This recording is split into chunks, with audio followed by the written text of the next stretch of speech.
आजकल गलत जीएसटी लोग यूज़ कर लेते हैं कुछ हेरा फेरी की ट्रांजैक्शंस करने के लिए। अब हमारे पास टैली में एक बहुत अच्छा चेकलिस्ट है। अब देखिए, मैं एक पार्टी दिखा रहा हूँ। हम ऑल्टर पे आते हैं।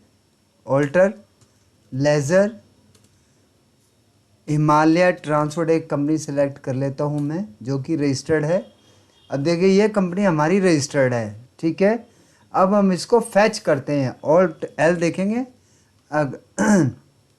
ऑल्ट एल करेंगे तो हमारी पार्टी यहाँ पे आती है।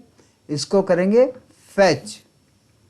फैच करने के बाद उस पार्टी का जीएसटी नंबर हमारे इस कॉलम में आ जाता है। इसके बाद क्या करना है? कुछ नहीं करना, सिर्फ एंटर दबाना है। अब आपने देखा, Himalayan transport company, Himalaya transport company, यानी ये जीएसटी नंबर बिल्कुल एक्टिव है, प्रॉपर है, सही है। अब हम ये देखना चाहते हैं, भाई सही तो है, क्या ये जीएसटी रिटर्न टाइम से भरता भी है या नहीं। इसके लिए भी टैली ने हमें फैसिलिटी दे दी है। वो दे दी, यहाँ पे कंट्रोल एस डालेंगे, ऑल्ट एस, ऑल्ट एस करेंगे। देखिए ये रहा ऑल्ट एस। ऑल्ट एस किया तो उस पार्टी की डिटेल आ गई कि जून 26 की उसने 3 जुलाई को रिटर्न भरी है।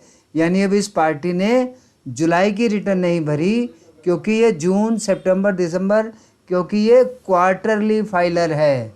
अब देखिए, एक पार्टी के बारे में हमें कितना कुछ सिर्फ इस टैली से मालूम पड़ गया है। तो सजग रहिए, सावधान रहिए, देखते रहिए, सीखो सिखाओ विद शर्मा जी। नमस्कार।